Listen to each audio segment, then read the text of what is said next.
Okay, we are evaluating composite functions. Function of x equals square root of x. Is supposed to be whatever the value of x we substitute here, the y value, which is the function of x. So if we say 4, it will be square root of 4. If we say a, it's going to be square root of a. Now, what about if it was f of x? It's not the fox, it's f of x. The f of x can be written as function with a bracket. Inside the bracket is just a notation. So if we understand this notation, the next comes, what about f of g of x? Is function of another function. It would have been written f o g. It's not the fog, it's function of g, function of the g function. Or we can write it as f of the g function in the bracket. Now we have to evaluate if f of x is square root of x and if g of x, another function, is 1 minus x squared. How we evaluate function of g of x? All we have to do is write it f of g of x in the bracket. And all we do is get the value of g of x from the given condition, plug in the value in the f function. So it will be the f function of the g of x, and the answer should be square root of that value. Whatever we plug in according to the blue x, it should be square root of the blue x value, but this value is 1 minus x squared. All we do is plug in 1 minus x squared, and the final answer is this. And that's the final answer. We are done. Another example, if h of x or hox equals 1 minus square root of x and g of x, another function, is square root of x, we have to find the value of g of h of x. So basically is the g function of the value of h of x. It goes under the rules of the g function, and the g function is that function.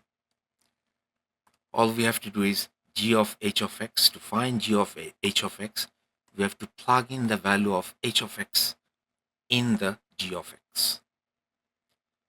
So what we just do is g of, put a bracket, is the h of x. Get the value from the given condition. H of x is g of that value. And that value, when it comes to the g function, is be square rooted. Whatever we put inside, the whole thing will be under the square root. So h of x is 1 plus square root of x, and it has to be square rooted as the condition of the g function. And we are done. That's the final answer. Another example, the values are fraction. It's the same procedure. The yellow function is h of x, and the value is x minus 2 divided by 1 plus x squared. Another function, g of x, is the value. You just raise the value to the power of 5. So we have to find what is g of h of x. So g function of the h of x. So g function of the h of x is, what we do is just plug in the value of h of x. We get the value of h of x from this condition. The yellow condition is x minus 2 over 1 plus x squared. And whatever the value, it goes under the g function. The whole value has to be raised at a power of 5. So the value we put in, and the value will be raised to the power of 5. That's it. That's the final answer. So we picked up the value from there and put the value under the power of 5. That's our final answer. In this example, given function of x is square root of x and g of x is x squared minus 1. We have two functions. One is under the f rule and one is under the g rule. And we have to find what is function of g of 1. So the first question is function of, we know the function of x has to be square root of x. What is function of g of 1? So we have to find the value of g of 1. So the question is, what is g of 1? And we find g of 1 using the g function. The g function is, g of x is x squared minus 1. Once we plug in 1, it's going to be 1 squared minus 1. And 1 squared minus 1 is 1 minus 1, which is a 0. So we now know function of the g of 1 is basically function of 0. And it should be under the yellow rule, which is square root of 0. So f of 0 is square root of 0. And the final answer is 0. Done. This example is the same condition, but we have to find what is g of f of 1. So our question is, what is function of 1? To find function of 1, we will use the yellow notation. We will put a 1 instead of x, and we will take the square root of that value. So function of 1 is square root of 1, which is finally a 1. Our goal is to find g of f of 1. We got the value of f of 1. Just plug in g of the value of f of 1, which is just 1. And when we take the value of g of 1 as a 1, we have to follow the green notation. It should be 1 square minus 1, because it says x square minus 1 is 1 square minus 1. And 1 square minus 1 is 1 minus 1, and which is a 0. That's the final answer. I'm using the same example to build up the confidence of composite function. This time our goal is to find what is g of f of 0. Same thing, what is f of 0? F of 0, we have to use the yellow function. So instead of x, we plug in 0. And the value would be square root of 0. So instead of x, we just put 0. It's the square root of 0. And the final answer is 0. So we got the value of f of 0 as 0. Now the goal is, what is g of f of 0? Which should be same as g of 0. And when we find g of 0, we have to go to the green condition. It should be 0 square minus 1. So it's 0 square minus 1, 0 square is 0, and the answer is minus 1. That's our final answer. This example, we get a new condition, what is function of g of negative 4. It's the basic composite function to build our confidence.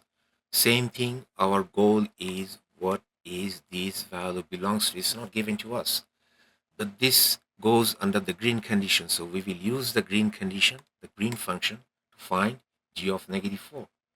And g of negative 4 would be, whatever we put instead of x, it would be negative 4 whole squared minus 1. And negative 4 whole squared is negative 4 times negative 4 is 16. 16 minus 1 is a easy 15. So now we know what is the value of g of negative 4. So the final question is, what is f of g of negative 4, which is same as what is f of 15. And whatever we put instead of x, it should be square rooted. So we put 15 here and we put 15 here. Final answer is square root of 15. It's a decimal value. We just keep it as square root of 15.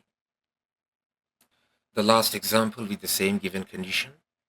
What about how to find f of g of x? So get the value of g of x from there. We put it in, and it comes under the yellow condition.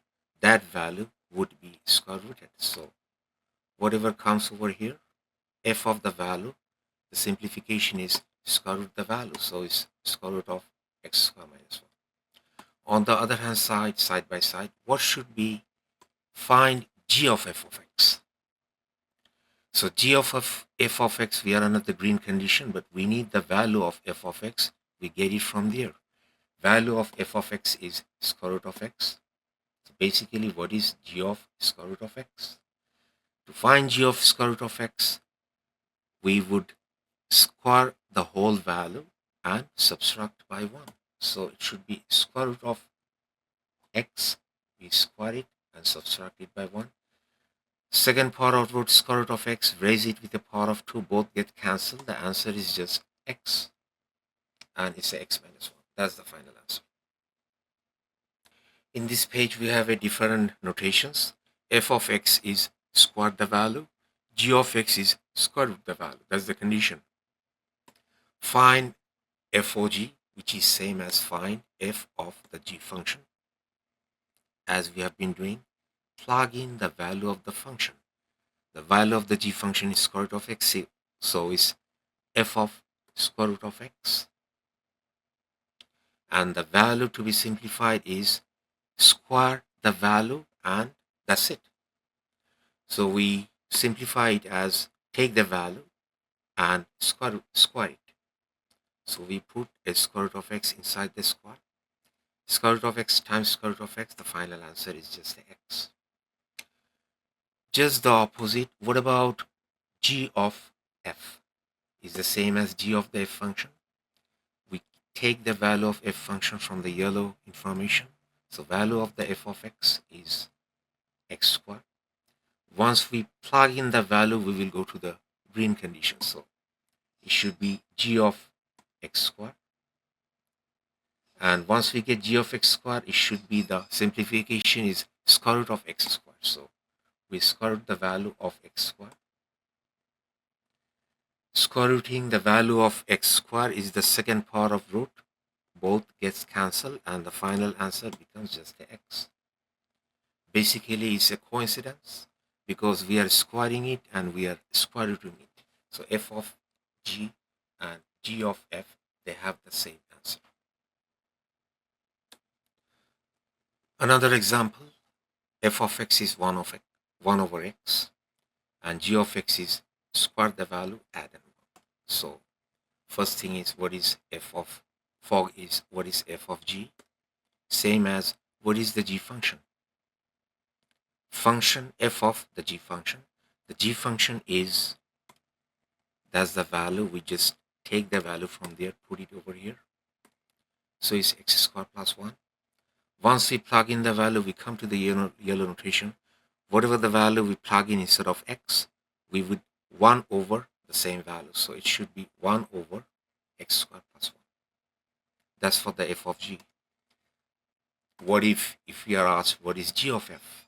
Is same thing, g of the f function. The f function is the yellow value, so f of x is 1 over x. We just plug in the f value over here. So it's g of 1 over x. Now we follow the green notation. The value should be squared and added by 1. So the yellow value, which is 1 over x, it should be squared and added by 1. So 1 over x whole square added by 1. Simplification is 1 square over x square. 1 square is 1 over x square plus 1. We make the denominator same. So multiply that 1 with a x square over x square. So now our denominator is same. We take the common denominator, the x square, and we add 1 plus the x square, which is 1 plus x square. And that's the final answer. We are having another example of f of x 1 over x, g of x square root the value plus, square root of the value plus 2. So g of x is square root of x plus 2. Whatever the value takes place in the bracket, that value would be under the square root and added by 2. So the usual is what is f of g? F of g is the value of f of the g function.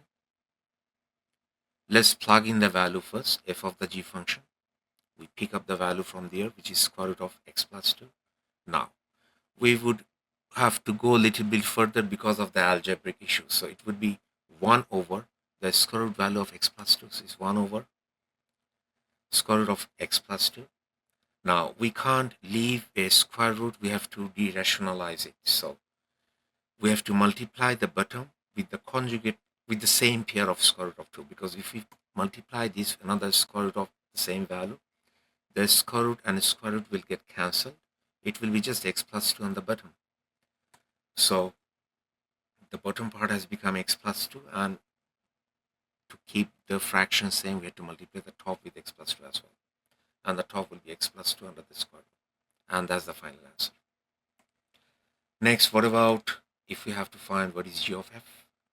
Just g of the f function. Get the yellow piece of information, plug in the value of the f function, which is 1 over x. And that function comes a square root of the yellow value plus a 2. So it will be a square root of 1 over x plus the 2. Simplification done, but now we have to simplify it. So under the square root, what we do is we have to add these two values. This square root 2 terms, we have to make it 1 term. So we multiply the top and bottom by x, which gives us the same denominator. So we take the same denominator and add the 1 plus 2 times x. and that's it. This has been simplified under the square root, and we have to leave it.